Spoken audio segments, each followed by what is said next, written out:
accueillir Anna. Bonsoir Anna. Bonsoir. Ça va aller Anna? Ça va aller, on va pas Très bien. manger, c'est bon. Non, ça devrait aller très très bien. Anna, vous souhaitiez vous aussi témoigner Oui. en fait, ce que vous avez fait avec Sobi Lévy.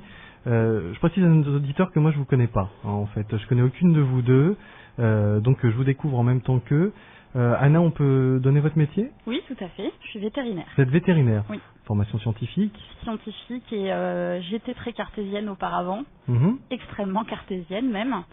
Et en fait, moi, il y a eu, on va dire, deux événements avec Guylaine et avec Sobi. Mhm. Donc pour commencer, j'ai rencontré Guylaine au travail.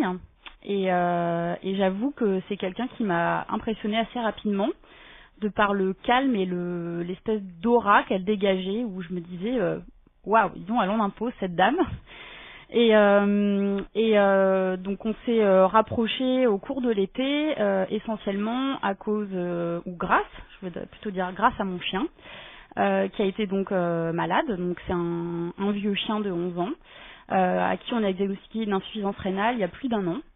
Et donc il avait des paramètres rénaux qui augmentaient lentement mais sûrement. Et cet été, il a eu une infection urinaire avec un germe qui est remonté dans les reins, donc il a décompensé très brutalement de son insuffisance rénale. Donc son état s'est dégradé très rapidement et donc Guylaine a assisté à mes crises d'angoisse et de larmes. Je suis très très attachée à mon chien. Et elle m'a proposé immédiatement son aide en me disant je peux l'aider, je peux l'accompagner.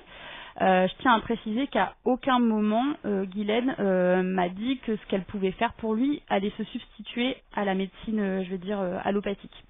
Et c'est en ça que ça m'a donné confiance aussi. Étant donné l'état, on va dire, de mon chien, je me suis dit de toute façon, je ferai tout ce qu'il faut pour lui, ça peut pas lui faire de mal, donc on va essayer. Donc Guylaine s'est proposé de travailler sur mon chien, par le biais d'une photo et donc de faire de l'énergétique. Guylaine, tu m'arrêtes hein, si je me trompe par rapport au terme. En parallèle, quand on a fait une échographie des reins à mon chien pour voir un peu dans quel état étaient ses reins, on lui a trouvé une masse abdominale, donc une tumeur qui s'appelle un hémangiosarcome. C'est une vilaine tumeur, elle faisait plus de 10 cm de diamètre. Donc opération en urgence et bien évidemment la chirurgie avec l'anesthésie plus l'insuffisance rénale. Tout ça, mon petit pépère, il a eu un peu de mal à supporter. Et donc dans les 48 heures qui ont suivi l'intervention, on l'a retrouvé dans le jardin, couché sur le côté, incapable de se lever, vraiment pas bien du tout. Donc j'étais à ce moment-là assez loin parce que mon conjoint était parti en vacances avec le chien. Il l'a emmené chez un vétérinaire à côté de la maison de vacances. Et moi je suis partie en catastrophe et Guylaine m'a dit je vais travailler sur ton chien, je vais vraiment faire tout ce que je peux pour lui, je vais travailler à fond sur lui. Et quand je suis arrivée chez le vétérinaire pour récupérer mon chien, donc 24 heures après, je tiens à préciser que mon chien n'avait en tout et pour tout pris à peine 12 heures de perfusion puisqu'il avait tout arraché en tournant dans sa cage. J'ai retrouvé mon chien debout dans la cage, content comme tout de me voir. Il m'a fait une fête pas possible, il a mangé et vraiment il pétait le feu. Donc j'étais très étonnée. Je dois aussi dire que ma consoeur qui l'avait soigné était également assez impressionnée.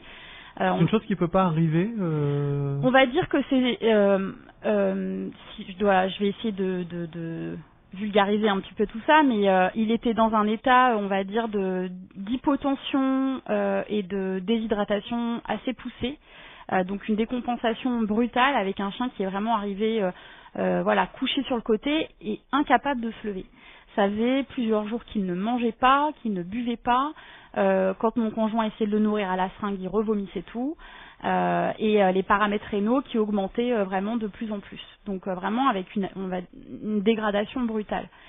Donc pour un chien qui a été hospitalisé 24 heures et qui n'a reçu que 12 heures de perfusion avec une perf qui est passée de manière assez aléatoire parce qu'il arrache son cathéter, parce que voilà, on était tous assez étonnés de voir qu'il était debout comme ça.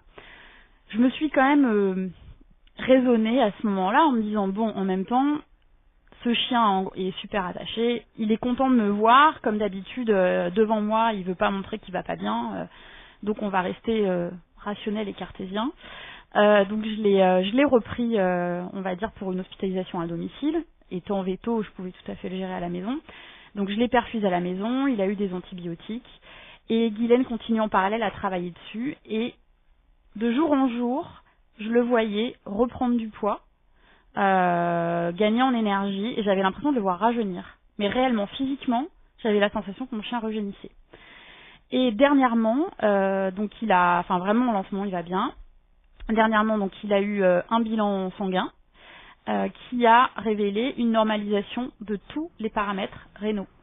Et ce qui est très étonnant pour un chien qui était diagnostiqué en insuffisance rénale chronique. J'insiste sur le fait que ce soit chronique, parce que autant sur des épisodes aigus, on peut avoir une normalisation assez rapide des paramètres, autant sur un chien qui évolue de manière chronique, c'était vraiment assez bluffant. Donc là, je me suis dit, waouh, il se passe effectivement quelque chose et même vraiment physiquement, j'ai vu mon chien se transformer et je peux vous dire que il a repris une vigueur de jeune homme, tous les sens du terme. Donc voilà. Donc ça c'est pour la partie on va dire énergétique et vraiment l'aventure on va dire avec mon chien. En parallèle